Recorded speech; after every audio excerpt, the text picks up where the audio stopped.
Yeah. After some technical difficulties, we back on Who-Bangin Sports TV. Me and my man Big RAGOO. RAGOO, say what's up to the folks out there.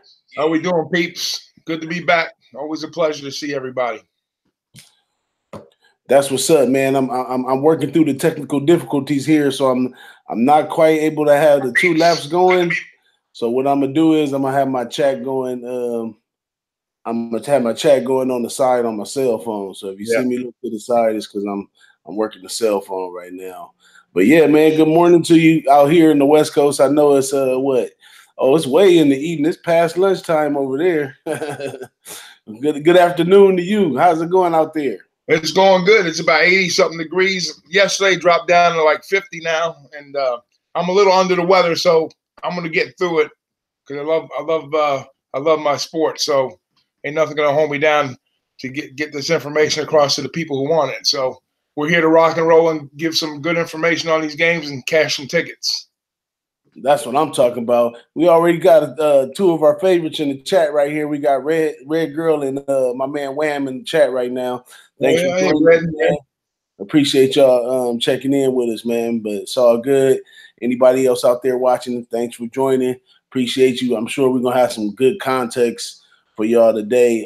Me and my man Big RAGOO had a couple conversations before we came on.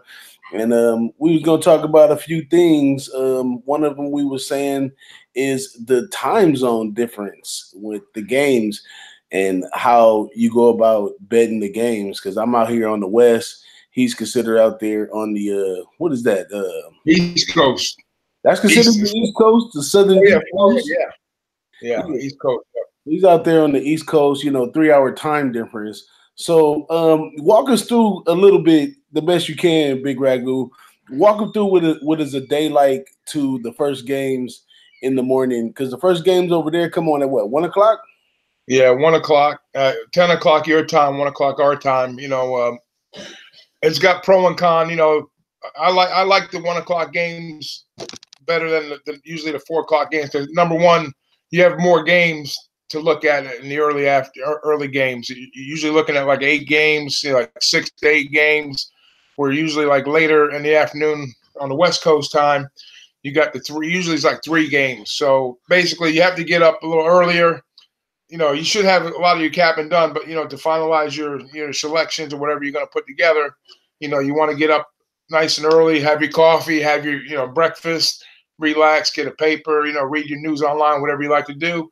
And just start hammering things out, But more than likely, going into the week, I'm already looking at stuff on a Tuesday for early stuff, and then by Thursday, I got a pretty good idea once the injury reports come, and then Saturday, Sunday, it's just kind of like fine tuning. So pretty much know what we're gonna do Sunday morning, but just to confirm, like nobody got thrown in jail overnight, or somebody didn't beat their wife up or some stupid shit like that, But just kind of hammer things out, just kind of finalize it and then, fine tune things up. And then late games is, just kind of, sometimes I'm not even on a late game, to be honest with you, because if the matchup is not there, I'm not playing it. But in most cases, I noticed what they did this year pretty different. The last week, 17, if you notice, there was about 8 games that went late.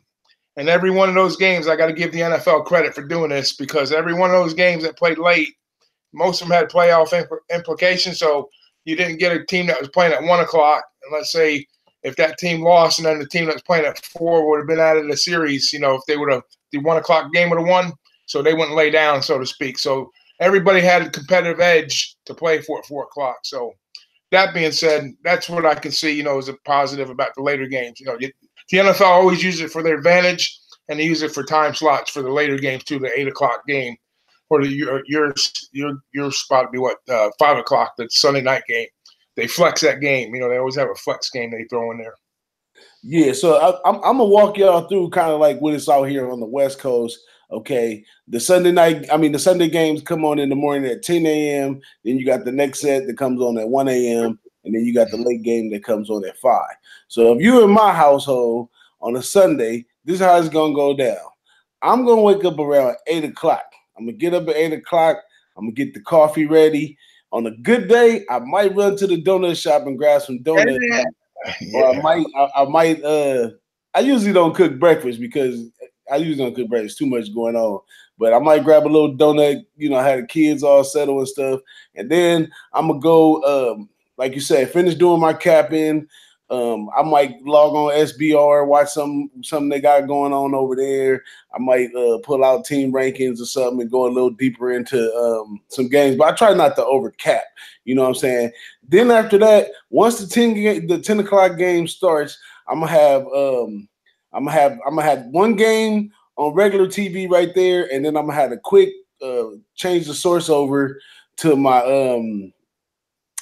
to the NFL Network little what is that called? The I can't even think of it. NFL Network. The Red Zone. I'll put it on the NFL Red Zone on one channel, and I'm gonna watch a game live on one channel. And then once the games come on, then we're gonna get some breakfast going, right? We're gonna eat good, we're gonna watch them games, we're gonna flip back and forth. And then as it comes over to the 1 o'clock game, because I always like to do a little 10 o'clock, 1 o'clock, 5 o'clock parlay. So when it comes over to the 1 o'clock game, we're going to decide what we're doing. Are we losing or are we winning? Do we need to put more down or can we relax? And then after we figure out what we're going to do right there, we're going to lay those bets. It's going to be 1 o'clock. We're going to start the drinking. Out comes the liquor. You know what I'm saying? Because I don't really do beer unless it's in the summertime. Football is usually not on for too long. Beer. So I'm pouring up the drinks, man. And we watching the 1 o'clock games. Might pull out a cigar. We having a good time. The 1 o'clock games on. It's only usually 2 or 3 1 o'clock games. So the Red Zone is perfect for that because you can watch one game live, sometimes two, and then you got you all the way up on it with the Red Zone right there. Then we're gonna pull out and we're gonna watch them games at 1 o'clock. When the 1 o'clock games is getting ready to end, we're gonna start making dinner. Because I gotta have my good old Sunday dinner, right? No matter if we got the barbecue going or something, dinner's gonna be coming along. So when that 5 o'clock game hit that night, and hopefully I'm already 2 legs in my 3-leg par, we already pre-celebrating. We got the feast going, you know what I'm saying? We got the Sunday night game. We're gonna sit down and watch that to the end, and when it's over, probably gonna go to bed, get ready for work, man. But yeah, I just wanted to take y'all through a little bit of how it goes down in my house. I'm tired watching you eat already. Yeah, I mean, we do similar things here. Just like you talk about how you like to put the different legs in, with the parlays and try to figure out things go off that way. A lot of times, I don't chase games usually, but like if say I'm having a bad day, we all have bad days. We're not all, we're all good handicappers, but we do hit our run, so to speak, our low. So, I'm a big advocate of not chasing games, but we do it on occasion. So usually the 4 o'clocks. If I'm having a bad 1 o'clock, what I call 1 o'clock, or you're 10 o'clock, and if I don't like a game that's going off at the the later slate, I won't jump after it. I might look at the night game because night games are notorious. Especially like on Monday night games. Usually that's a pretty high favorite type scenario. If the number's in the right spot, it's a good. I wouldn't call it a bailout game, but just something to play catch up with, to get your units back, so to speak. So, but parlays, I like hitting the parlays. I'm not a big parlay player, but if I see something I like, I'll throw a little 3-teamer or 4-teamer out there every now and then, a couple money lines, and bump the price up. That's what I enjoy doing. Try to catch a nice price, good value on a good squad, on a good team. Man, I gotta take some time out to go to the chat. I don't know if you can see the chat. We got the heavy hitters in here, man. My man Trot's up in here. Brooke Jordan just joined us. Skeet Prophet was in here. My man King Rail was in here. Beep Beep, I'm Everywhere was in here. We got a nice crowd going on. My man Flipper 13 in the house, man. Man, much love to my peoples out there, man. I got to keep doing what I'm doing. If they pulling up like that, RAGOO, they just give me that energy just to keep it going, man. I really, really appreciate that from the bottom of my heart, man. But yeah man, that's nice. And shout out to you, RAGOO, always willing through the technical difficulties and all, man. And just in case y'all, I know y'all can't see because my man Big RAGOO's a big player like myself. But, he's a little under the weather today, and he still, hopped on here with me just for you guys. to go through these games and have some fun, man. And thanks to all the low baggers for showing up, man. That's really Who-Bangin Sports TV to y'all, man. We really appreciate that, man. So let's move on to this first game, Big RAGOO. Let's go into this first game. You ready for that? Sure, go right ahead. I'll let you start it off. So the first game, we got the Colts seeing the Houston Texans. Now, we talked about it last night on the other show, but I was going to go a little deeper in detail today about the show. The line was at like a coin flip then. Now we got Houston -2. The over-under is at 48.5. Yeah.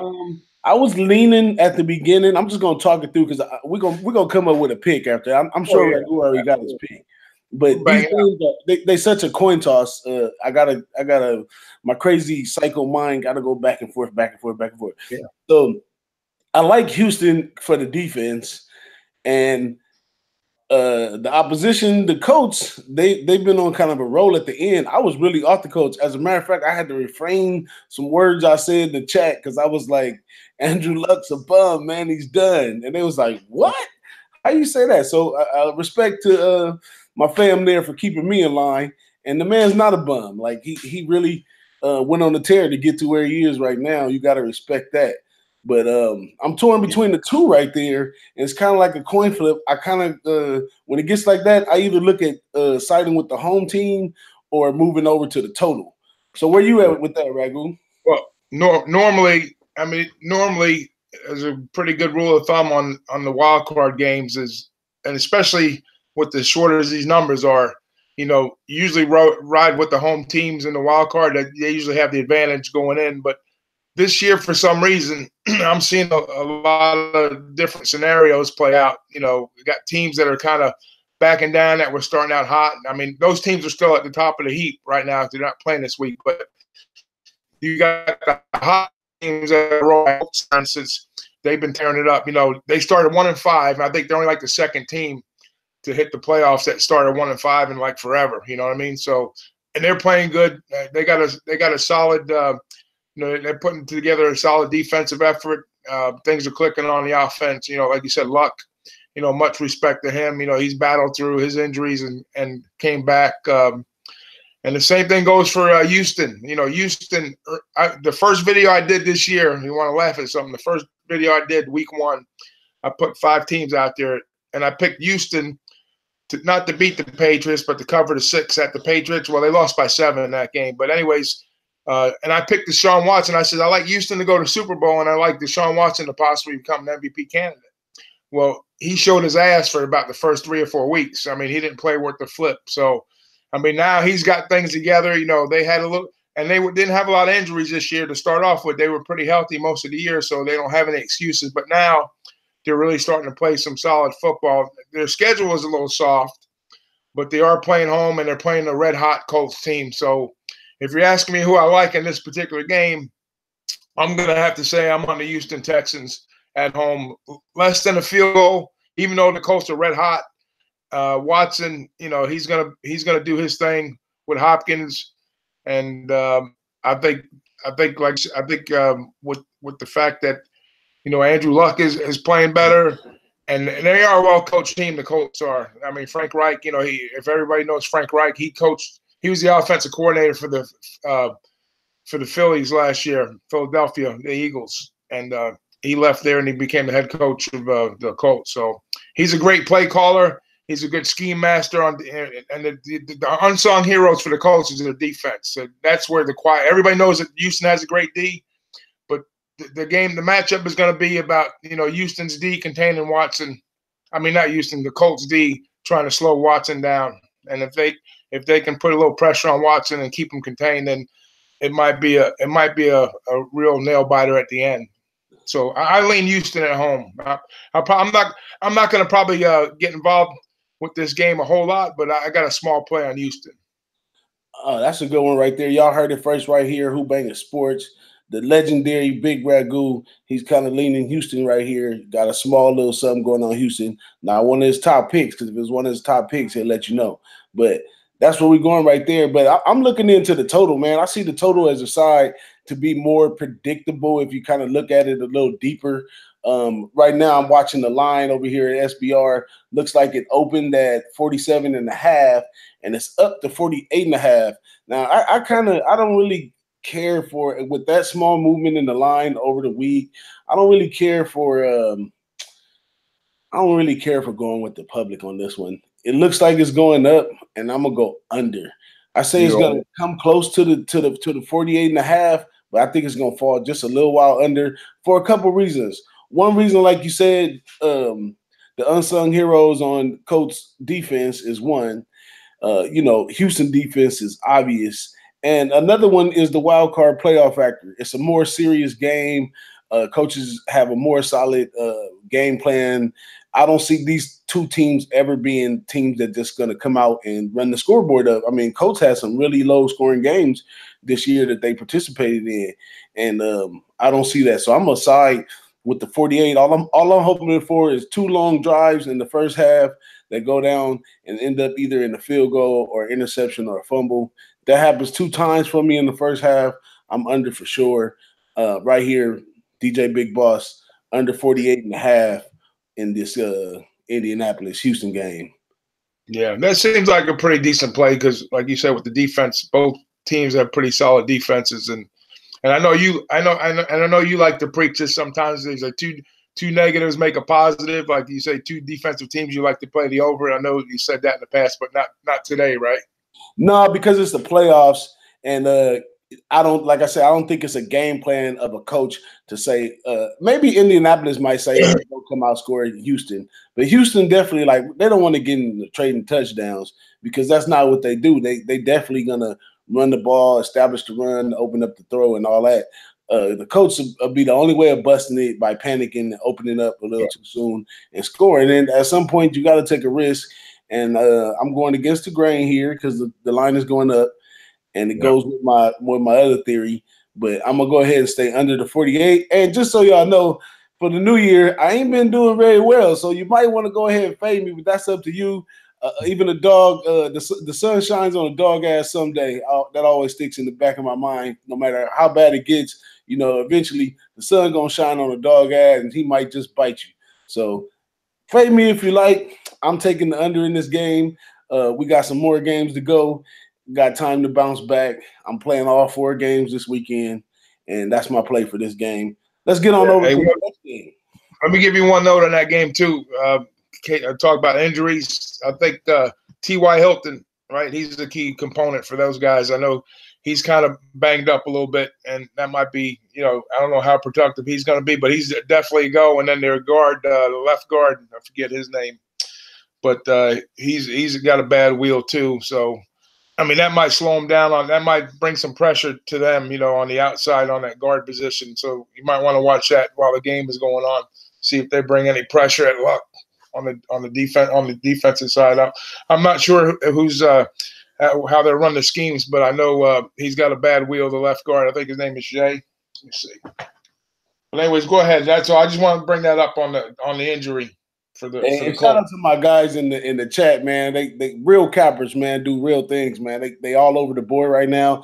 If you are tuning in and you like a ghost and you just listening, just make sure you look over in that chat, man. There's a lot of stuff going on with basketball. My man Al Harge in here, he backs the underplay.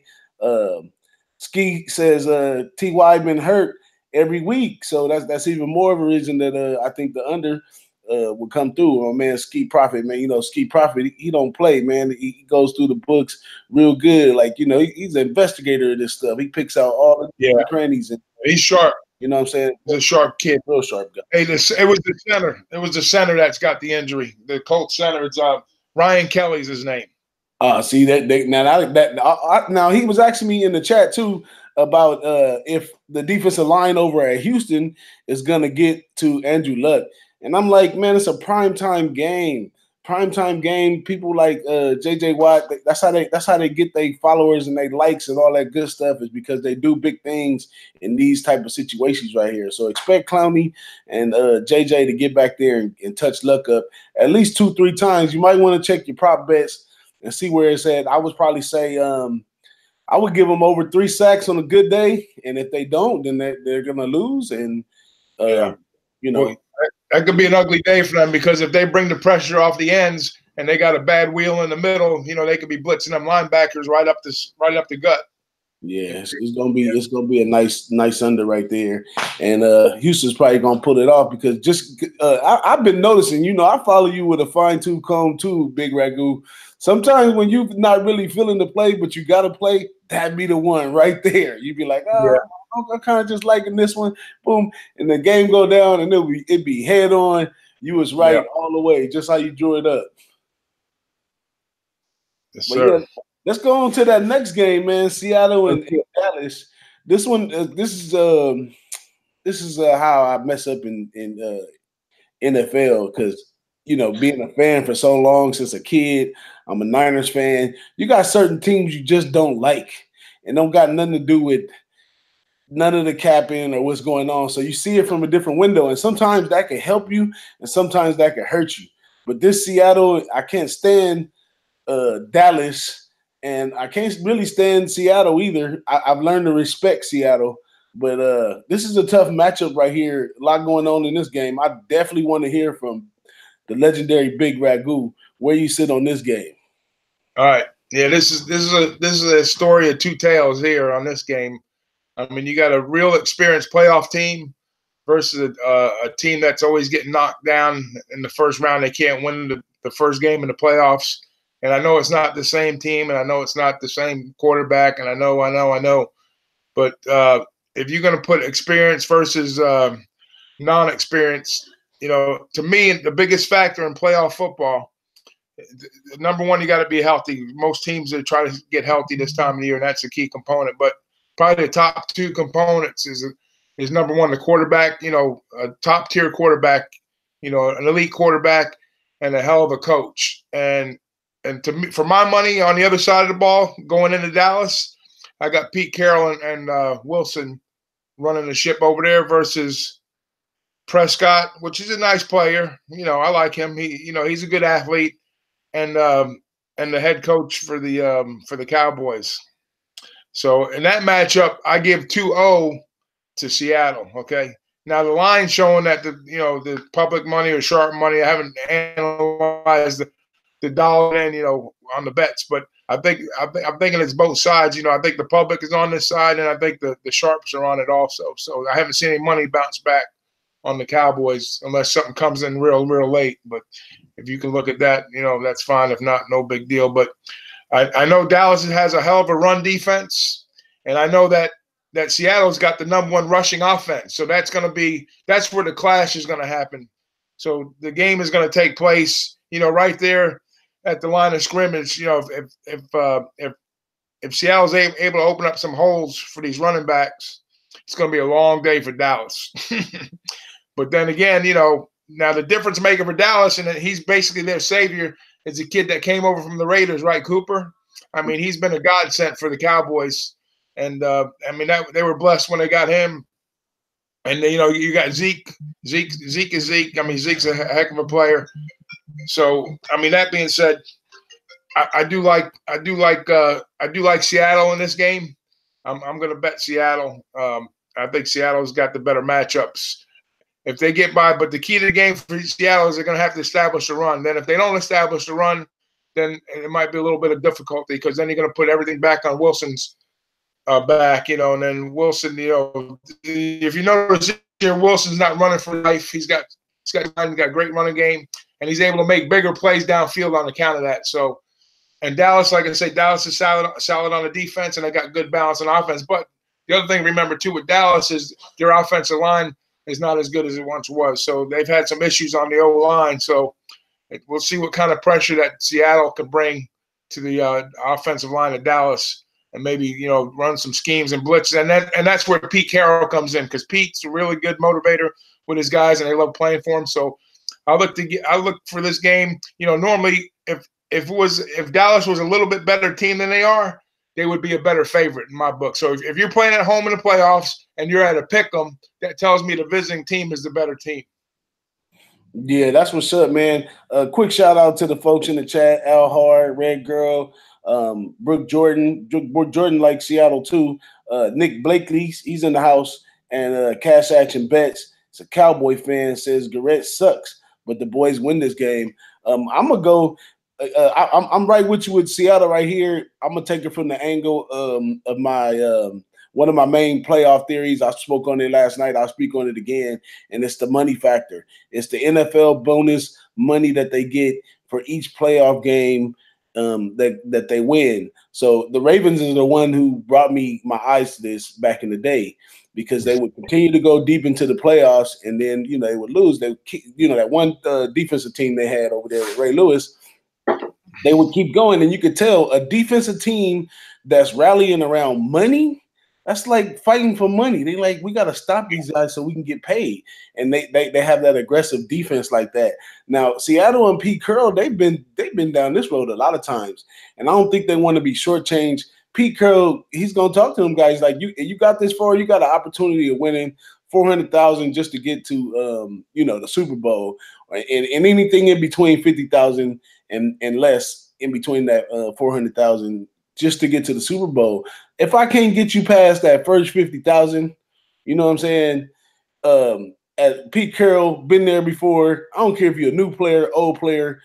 A lot of those players on that team, especially Russell Wilson, he knows. He done bought all kinds of toys and stuff with all this money he gets. This money comes straight from the NFL. Don't even count on your salary or none of that. This is just money that they get from the NFL for playing in the playoffs. And this one right here, they trump Dallas now. When this Dallas team has been put together from all different places, no one on this team, because of the Romo thing, has really got to taste some good playoff money in a long time. And I don't think they're ready for that. Seattle, they've tasted it. They're going to be hungry to get it. And that's going to lead me over to my next play, which is going to be the over in this game. We're going to get a dull game in the first game, and all the excitement is going to happen on this game. I've seen Dallas do it before. Seattle's defense can be good, but they have their spots. And Dallas defense can be good, but they have their spots. But the key factor is Pete Carroll's going to go in here and he know, I got to get 7 up on the board before them. And then Dallas likes to play chase. So if Seattle comes and puts 7 up on the board, Ezekiel and Dax going to get upset, and they're going to try to match that 7. The spread is so low right here at 43. If we can get that to happen twice, we got action at the over. You know what I'm saying? So, think about the total in this game too. I mean, like you say, anything can happen. They get a quick score here or there and help push that number up. But Seattle, they're a run-first team now. Like last year and prior, Russell Wilson was running for his life, but it's not the case anymore. So, I mean, that'll open up some big plays for him. So that's probably a good analyzation on your part, just to see which. And we know Dallas has got a good run defense, but like I say, once they establish a run, then I can see the game opening up, And then if they get a 2-score lead, then they'll be, that'll change the whole tempo of the game too. So yeah, basically, Carroll's going to put them in a position where Dallas going to have to play chase, and if Dallas successfully plays chase, which they're at their home field, even if Seattle scores 3 touchdowns, 21 points, right? The over-under's at what, 43 right now? If Seattle scores 3 touchdowns, Dallas at home, they got to match those 3 touchdowns. And that got you 42 right there. You got to win the game. The field goal or another score, that puts it over. I really like the over in that game. I think I'm going to make that over right there because like it's been going up too. It opened at 41. It's at 43.5. It's steadily going up.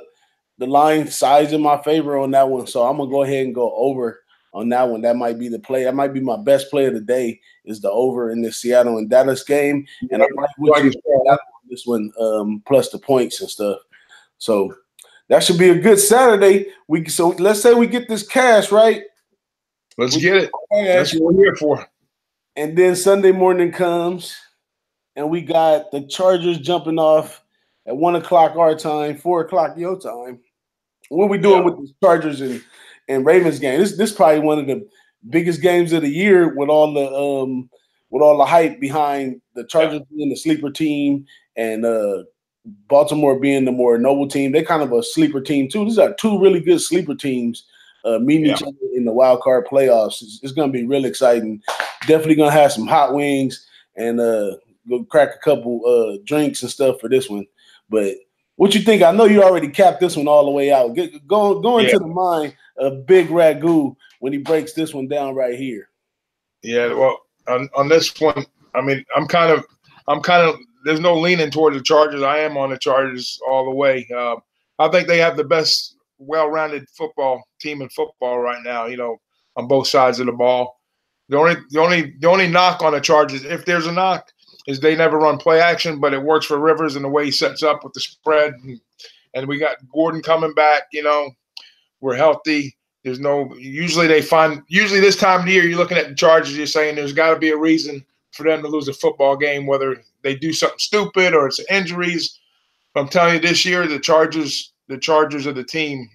I got the Chargers going all the way to the big game. You know, once they get past the Ravens this week, they either got to go play New England or Kansas City, which I'm hoping they play Kansas City again because I think Houston's going to wind up playing New England next week. But anyways, I'm getting ahead of myself. On this particular game, though, I think the Chargers are going to – they've already looked at Jackson once, okay, a couple weeks ago.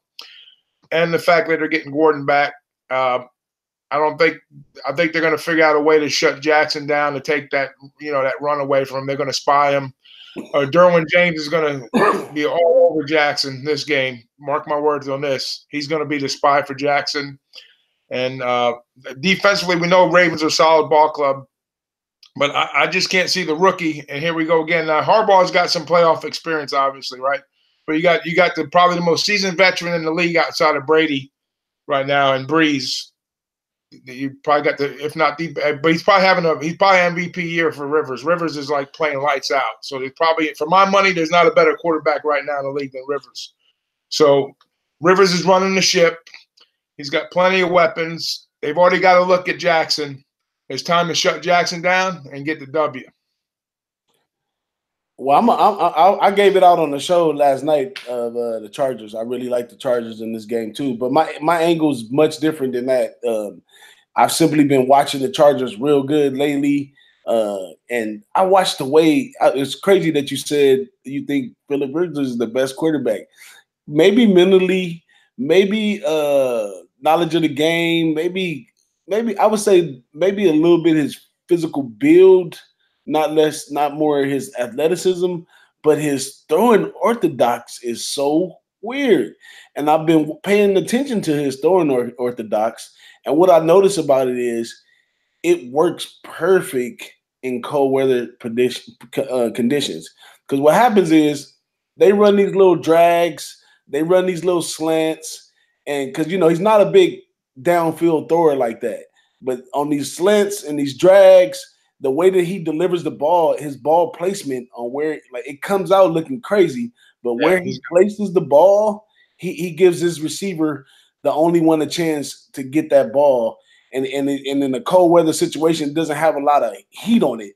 So the players work well. And it looked like your bet's going to be a good one because they're going to go through the whole playoffs playing nothing but cold weather teams in this cold weather times, where he's a major bonus on the field to have as a veteran quarterback who can play well passing in the cold right there. So not only are they getting Gordon back to open up the run, but now you got the whole play action and you got the cold weather situation where Rivers is going to hit these slants and these drags, and they're going to keep the ball moving on that one. I like that. Chargers. Now, how about the total now? He took a look at the total. The total is sitting at 42. Man, they got some low totals in the NFL. One of these will be a high-scoring game for sure, maybe even two. But they expect a lot of defense right here with the 42. Yeah, I mean, the last time they played the Ravens, they got their ass kicked. I mean, I know they didn't score a lot of points, so I think it's going to be a different setup this time for them. Like you said, with Gordon coming back and we're having different options on the offensive side. So I don't know what happened in that last one. I mean, if you just draw a line through that one, I mean, this team basically is a road team.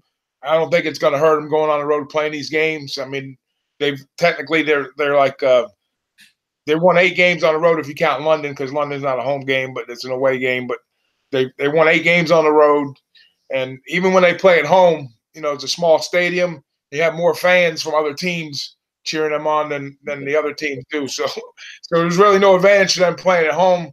So they're battle tested, they're road tested, and I think they're just primed to win some key football games going forward. So the matchup is good because, like I said, they just played Jackson 2 weeks ago, and I seen Anthony Lynn on the ESPN, talking about the upcoming game, and he said some really key things about how they were going to set up for this particular game, and so it's not like they're not going to know what to do. They had to look, and that's going to if they shut Jackson down, that's what I worry about the total, because if Baltimore doesn't score points, and it's going to be all on the Chargers back to put the total over, but which I don't think it's going to be a shutout, but it could be a low leaning game, but at the same time, if the Chargers have their way, I think it's going to be a low game.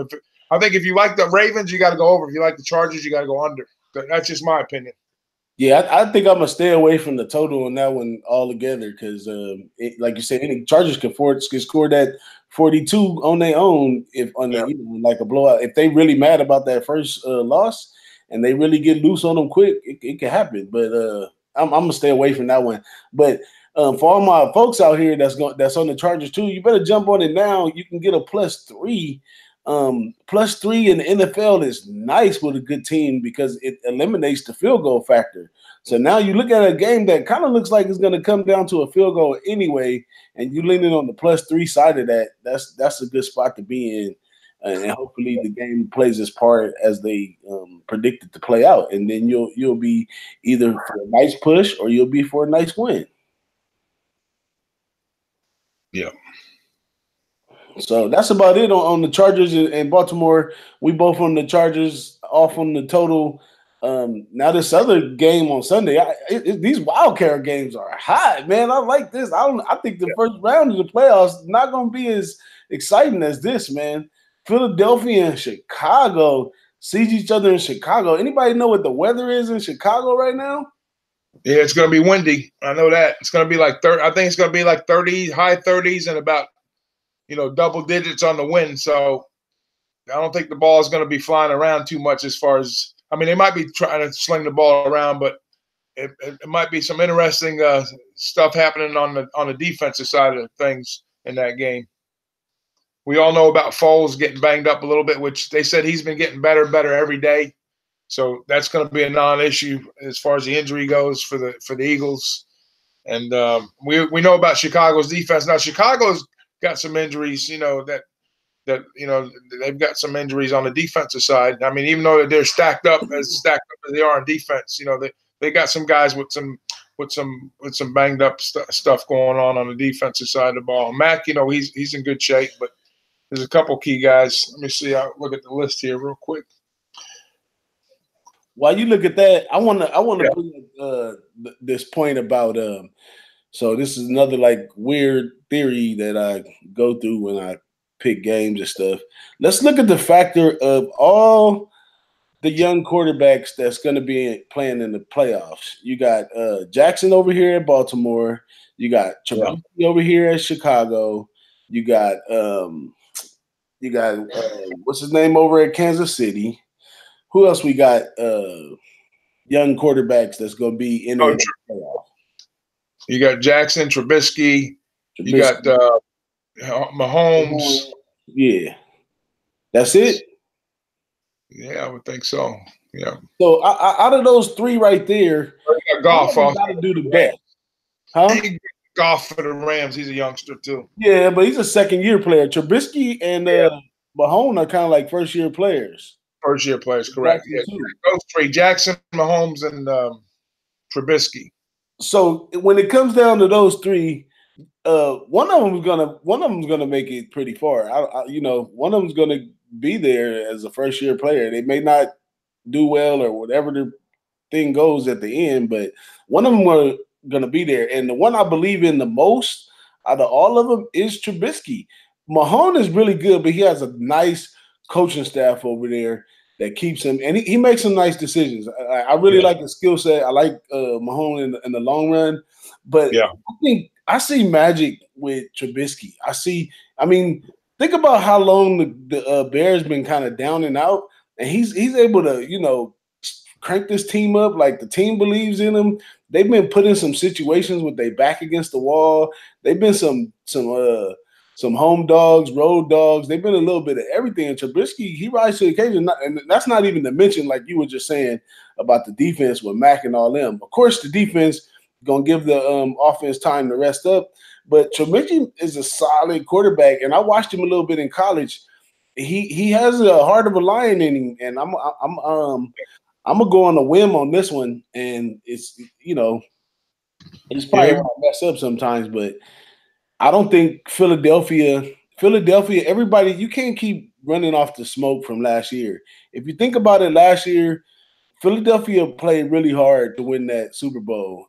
And do what they did. They had a nice little travel to the Super Bowl, but they lacked in a lot of areas this year during the season, and I don't think they could just cut it on. And I don't think he just cut it on right here and get past these guys, or they can, because on my other theory, when it comes to the bonuses, they definitely received full bonuses last year, and probably looking forward to another one. So in the end, Philly might get me, but I'm gonna play with my heart, which I shouldn't. My dad always tell me that that's my problem. I play with my heart, and I'm gonna play with my heart right here, and I'm gonna take a chance with Chicago, maybe a half unit or something. Might go ahead and put them on the money line, see if I can get paid. Where you at with that one? I like the points. I'm not saying Philly's gonna win. They could win. They might not win, but there's a couple key factors in this game. Number one, Foles, playoff experience. And like you did say, Trubisky's a good young player. A lot of knocks on him. A lot of people hating on him, which I don't see why, because even in the game manager situation, he does a good job, a fairly good job. Now, there's always like one or two plays when you're watching him, you're always like, well, why the hell did he do that? Or what's he thinking about? But if he has those type plays in the wrong moment, it could cost him the game. But another key factor in this game is Peterson and Nagy, right? So Peterson knows Nagy pretty well, and I think he's going to know what Nagy knows before Nagy knows it. So whether it's not a matter of fact, because Peterson's a great play caller, and it's not going to be a fact that that Peterson's not going to know what Nagy's doing, because pretty much is going to know. It's whether they're going to be able to execute on the field, because they have some injuries. They are banged up. They have no DBs. But these teams with no DBs, it seems like they always show up and play when they need to for whatever the reason. So, and I don't think Trubisky is really good at stretching the field out. So he's a good player at managing the game underneath. So that type of game, I think if Trubisky's able to execute the shorter plays and not turn the ball over, then I can see the Bears winning the game. But if you get a couple of turnovers go Philly's way, and they work that Nick Foles, he throws a nice ball, and they got Sproles. Sproles come back for them. That was a big addition. So some pieces came together right for them at the right time. Like you talk about teams getting hot like the Colts. Philly's another one.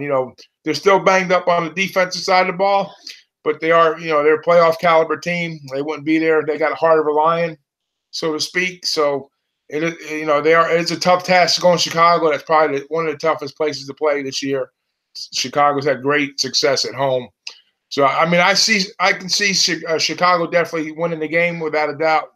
But I think, 6 points might be a little too much. Yeah, and another thing to that one too with Trubisky, that's a part of his skill set is that he protects the ball pretty good, like and that he doesn't go too far down the field. He does do the short throws.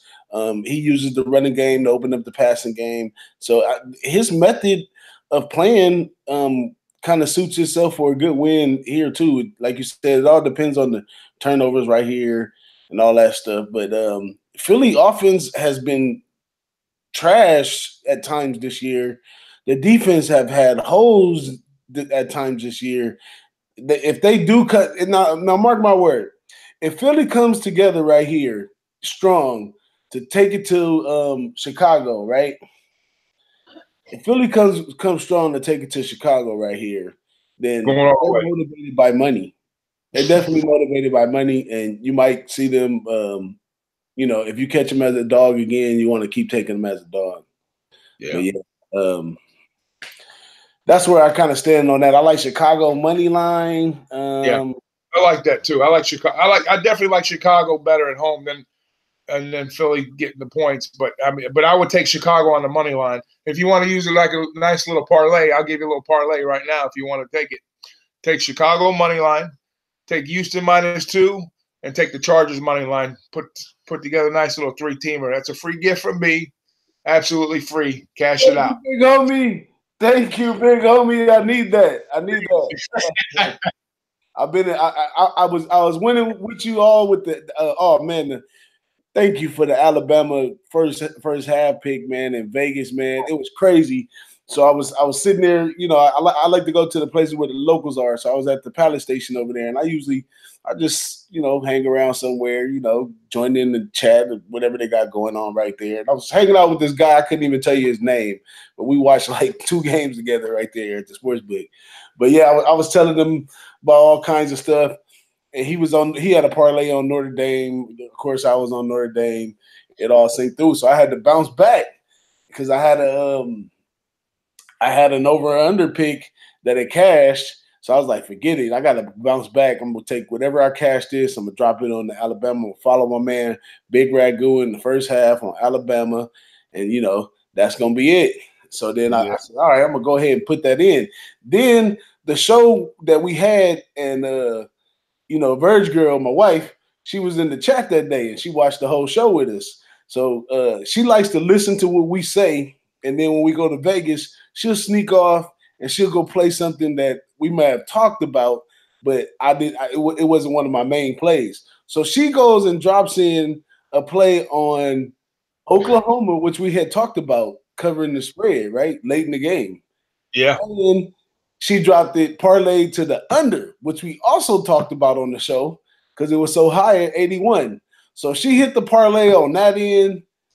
I took the money I took and doubled it up with the Alabama pick. And I was telling the guy that was right there, I was like, man, come on over to SBR, man. Come check out my show. I'm like, my man, Big RAGOO, man, this guy is top notch right here. He's on Alabama first half. I talked it up so good. We were sitting there, and all of a sudden he said, you know what? I'm going to go put that in. And he walked over there and put it in, man. We both cashed first half, man. We was over there drinking, and I had a good time at the bar. Basically just I think after all the money I donated on Notre Dame, with the bounce back, I was only down like $6. So I was like, cool, got some of my money back. I go the other day, but you saved me right there. You're a lifesaver, you're my angel, you're my big homie. Much respect to you, Big RAGOO, man, all the time, man. You got it, brother. I love spreading the love. Let's talk about Bama Clemson. What's up with that? Let's go Bama Clemson. Oh wow, yeah. Wow, that wasn't on the docket, but we're gonna do it. We're gonna break it down, I guess, huh?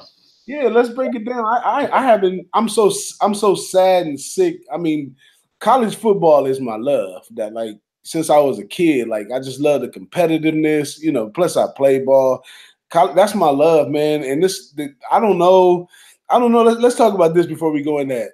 Yeah, it's sickening. It's like Patriots in another Super Bowl to see this Alabama Clemson. It's really getting sickening.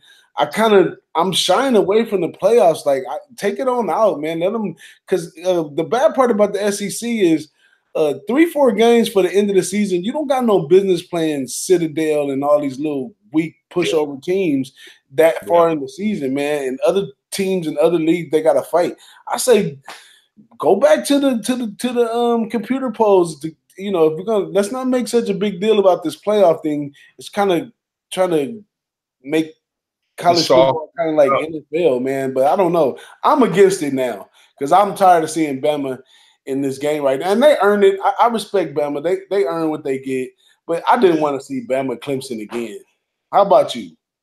Yeah, well, it's getting old, isn't it? It's just like watching, like you said, the Pats, because they play that Patsy. I call it Patsy schedule every year. They got 6 W's. They got the weak division. Then they manage to squeeze out 3 or 4 easy games. And if they win 2 games more, they're a home team in the playoffs. So same thing with Bama. I mean, it's no different, the way they set the schedules up. But on this game, I mean, I've been riding Bama, a good portion, the second half of the year. That first half has been a solid thing. I don't think it's going to be a good thing this week coming up. I think Clemson's going to probably get off to the quicker start. And I can see Bama coming back like they always do late in the game, making their adjustments, because they're probably the best coach in football for making halftime adjustments is our guy down there at Saban. So I look for a close game. I look for a close game early, and then I look for Alabama to pull away late. So unless Clemson's got that magic again, here's the thing again, you talk about experience in games. The quarterback for Clemson, he's a freshman and he's a first-year starter. So I mean, it's a big spot. He's performed all year long in the big games. This is a whole nother level right here. He's going to be big time game. We'll see how he performs. So I think the game's going to be on his back as a whole. So if Alabama is able to get pressure to him, but that Clemson defense is no joke either. They got the #1 rushing defense in the country. So if they play there's another game in the trenches right here. So I think a turnover or two, one way or the other, it can go Bama's way. But I would lean Clemson first half, and depending on what the score looks like, because we don't know what's going to happen. But right now, I'm leaning Clemson in the first half in this one. Well, I see the line opened up at Clemson +7, and it's gone down to 5.5, I see, and 5 some places. So it looks like folks are coming in on Clemson right there. This is a weird game. It takes a real college fan to kind of look at this one, because you got to go back to last year, because these two teams faced each other's last year, and Clemson had Alabama up against the ropes last year. Saban had to pull a rabbit out of the hat, putting quarterback in there. Like it was genius, right? Like Clemson probably studied everything that Alabama could do, but they didn't study this. He was a freshman last year too. They didn't study this guy sitting on the bench who came in and performed so well. He got the starting position, and he was a Heisman runner-up this year. That's like amazing. I don't really like that guy. I don't really see his skill set. He's another one of those guys that's probably going to get to the NFL and not be too good at quarterback. I think the NFL need to go back to changing these quarterbacks into wide receivers and stuff like that, utilizing some of their talents instead of allowing like Manziel and them to go to the NFL and continue to quarterback. It's nothing for a quarterback back in the day to play college, be quarterback, and then go to the NFL and play wideout. It's not even. What usually happens, talk over here. What usually happens is with the quarterback, they're usually the best athlete on the team to start off with, #1. So, I mean, you could take the quarterback and put him in a wide receiver or a safety role, won't put him at linebacker or offensive line, but, you put him in a skill position role, he'll perform. So, usually they got the skill set to do that. Now, this particular guy, Tua, he throws a real nice football, but every time he throws the ball, he thinks he's got to get a touchdown out of it, so he's always looking downfield for the big play. I remember one game he had like 4 passes. He had 4 touchdowns for like 200 and something yards, 260 yards, 270 yards, and that was like in the first quarter. And then in a lot of the games he played the first half only and then set the second half. So then he got hurt too, and that hurt his Heisman chances. When he got injured. But like I say, I think this game. I look for Clemson to come out pretty quick in this game to kind of keep Alabama honest, and then to me the better bet would be to kind of wait to see how the game dictates, and then see what kind of adjustments might be in play for the second half. That's how I'm probably going to approach this game. I'm probably not going to. I don't think it's a good betting game. I think it's going to be a good game to watch. It'll be a lot of hype as usual, but I think you're going to get a better value of this game. Just sit back and watch. The good bet was the Alabama first half. That's the game you should have loaded up on Oklahoma. That was a money-making game. This game, not so much.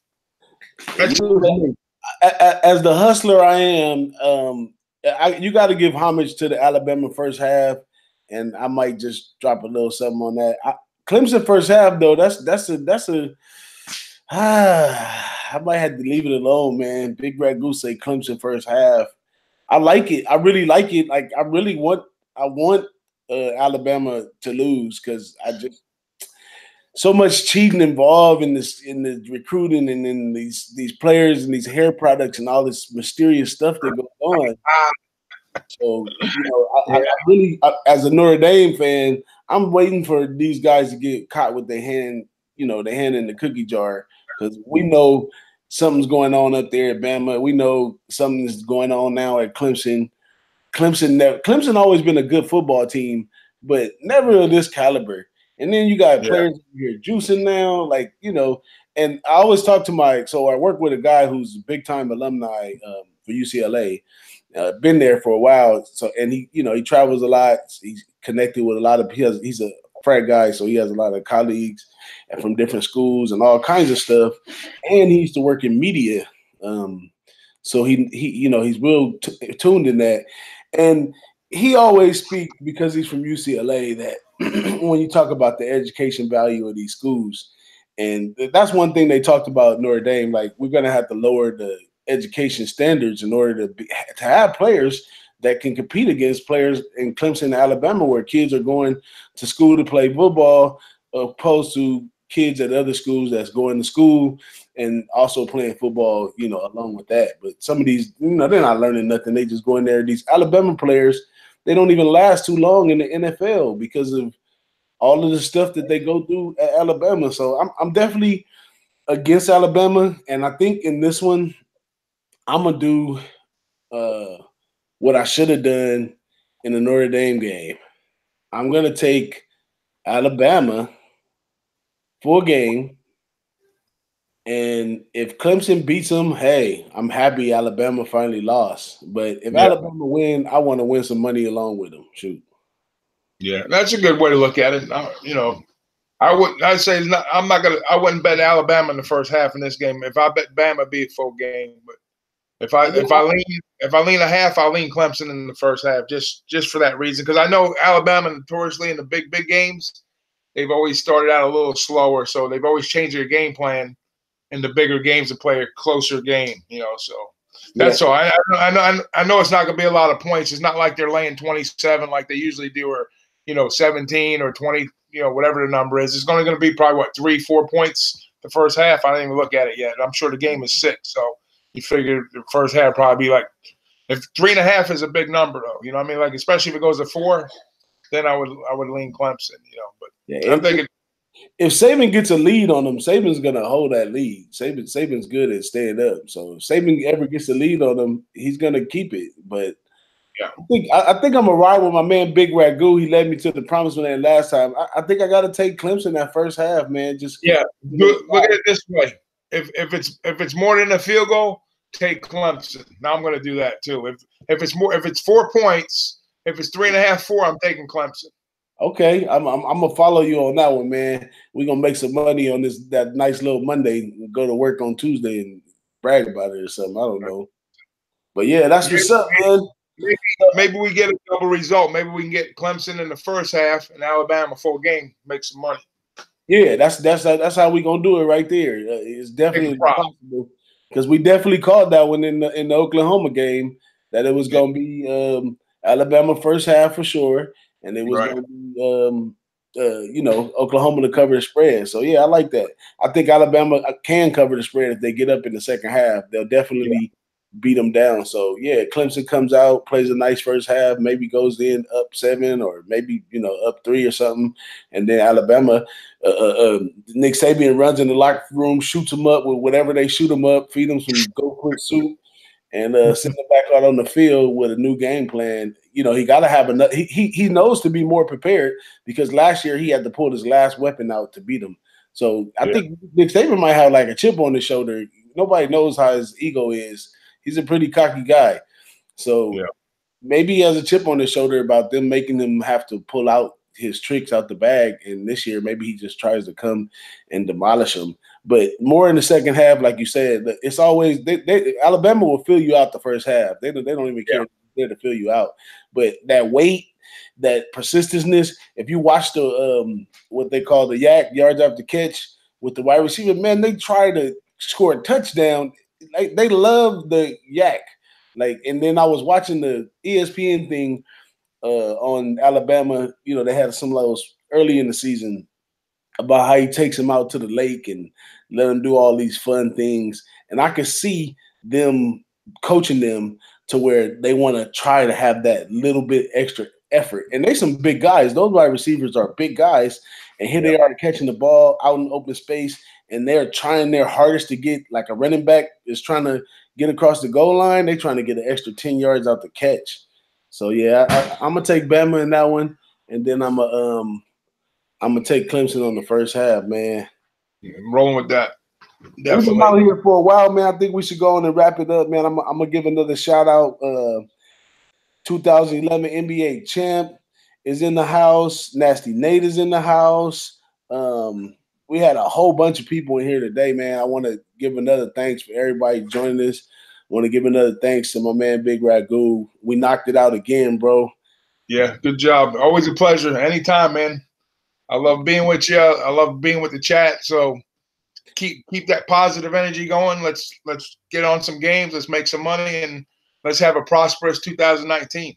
Yep. Also as an update, I got with Sonny Vega again this week, and we definitely are doing the Super Bowl out there in Vegas. I'm probably gonna book my room either this coming week or the following week, but definitely February 7th. I'm hashtagging it. Yeah, there you go. No Bagger Bowl. We're going to the No Bagger Bowl in Vegas, 2019, February 2nd. Me, Sonny Vega, Big RAGOO, hopefully my man Trot Wham, hopefully Ski Profit, hopefully my man Paco, and whoever, all of our, low baggers, y'all know who you are. Come join us out there for the weekend, man. We're going to have some fun. Sonny's going to try to get us in some places and get us a nice little spot so we can represent.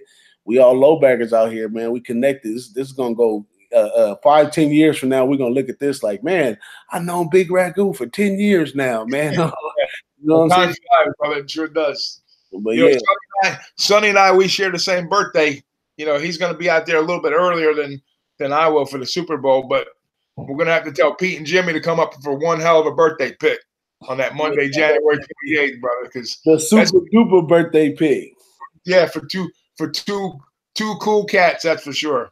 And of course, we got to show the love to the chat always.